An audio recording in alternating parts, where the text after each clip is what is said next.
point and having the service through the apprenticeship scheme that the police, those that reflect the community and so forth. So in addition to those issues highlighted, practices, etc., are a number of issues there.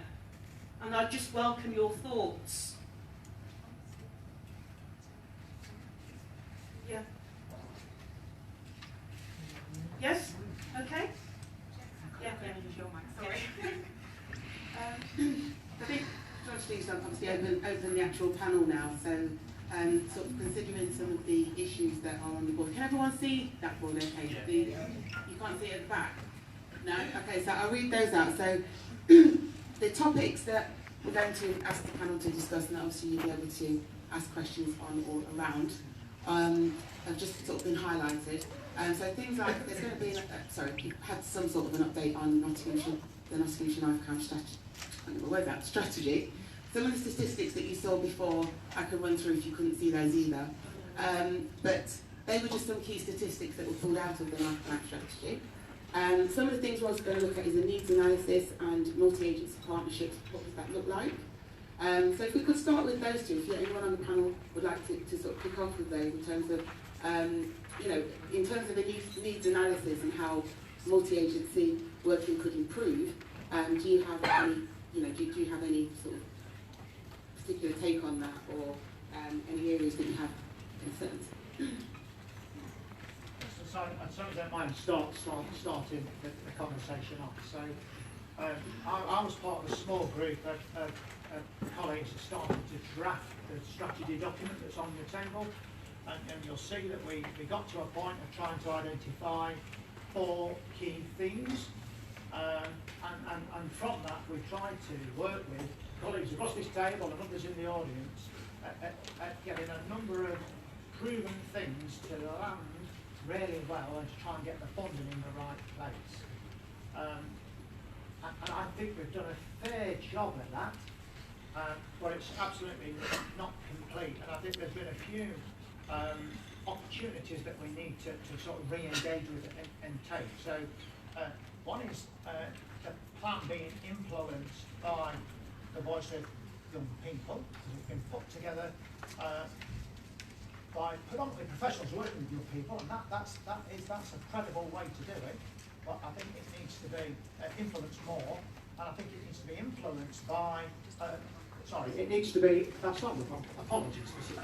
It just needs to be influenced by victims and families and offenders' families, and significantly for me, the bit that hasn't happened within the strategy, and I'm really keen that we're here today because this is the purpose that was described by Marceline earlier, was that the community voice around knife crime prevention, I don't think has been as loud and as coordinated and as meaningful as it could be. In different parts of the UK and certainly internationally, the community play a bigger part in the saying no message to violence. And if you talk, people will have heard the public health approach to violence. Well, what does that mean? It means that primary, secondary, and tertiary prevention.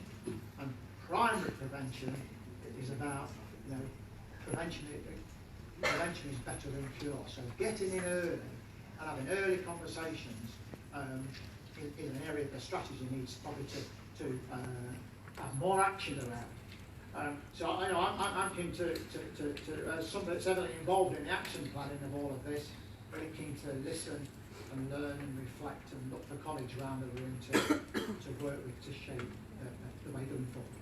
Okay, thank you for that. Does anybody else wish to, from the panellists, this is?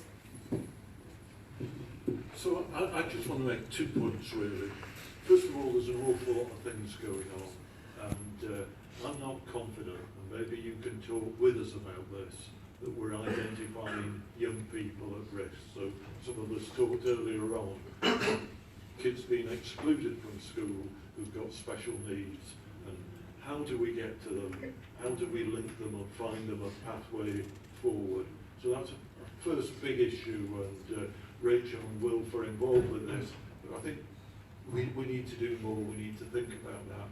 Secondly, Matt and his colleagues, I mean the British police have got a long tradition of patrolling the streets, but you know, the new stuff is on the phones these days, on Facebook, on YouTube, and there's no point having meetings if we're not straight with each other. When it comes to policing that, we're behind the curve, and a lot of the knife crime issues arise from dialogue online, and we need to think through, maybe what we've got people here, maybe help us think through what we need to do around that. So I think we talked earlier on about a group of people called Violence Interrupters who are working around Clumber Street, around the Vicky Centre, trying to intervene. We ought to try and think about doing something online around that. It's really hard. Nobody's got the answers at the moment. And maybe you can give us some hints on what to do. Okay. Can I just ask in relation, unfortunately you can't see the topics that are listed, but one of the topics that's there is about conceptualising this issue in terms of public health matter. I welcome your thoughts on that. Is it about young people's psyche? Is it about their physical being? Is it just the fact that they're poor? I think I've got a microphone.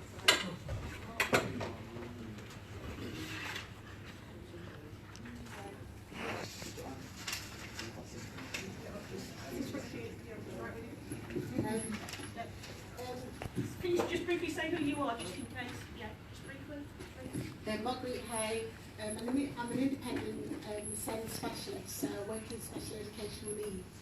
What I'm seeing, all the topics that are really helpful, but what I'm seeing is that the young person is still being treated as the offender and not the victim. So young people who carry knives are the most vulnerable. They suffer with trauma, neglect, abuse, learning difficulties and speech and language difficulties. The knife crime is usually the last point. It's not the first point of calling. We need to be working back. And as a teacher, a head teacher, that's where we need to be working because education is missing here. Thank you. Thank you for that information. There's lots that's missing here. So, panellists here, knife crime is just a symptom. Please. Can I respond to that? Yeah.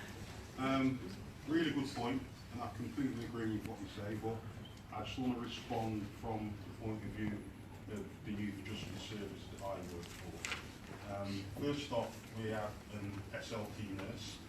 Secondly, what nurse? Can you just... speech and language therapist. Right. Secondly, we have a SEND quality mark. All our staff have been trained in trauma-informed practice, and certainly all our staff are aware that we have to have a victim-centred approach. As far as I'm concerned, they are still kids. Now, it doesn't matter whether they've offended. Our viewpoint is that they are young people first. So they are children first, they are offenders second. So I take your point, but from our point, education is vital to how we would address their offending. Education is vital to how we move them on. But I agree with what you say. I just wanted to point out that from our service, that is the way that we approach them. Just a slight addition to that, any young person coming to the attention on the street with a police officer and goes to the custody suite will not leave that custody suite until the Youth Justice Service have been consulted with, and exactly that kind of expertise that can come into the police officers and the detention staff in the suites. Thank you. Can I just ask, can we go to the audience now? Okay. Okay, some of the underlying issues, socio-economic issues that are not listed there. Jackie. Oh, right, okay. Can you hear me? Yeah. I'm Peter Brodie. I'm a retired teacher.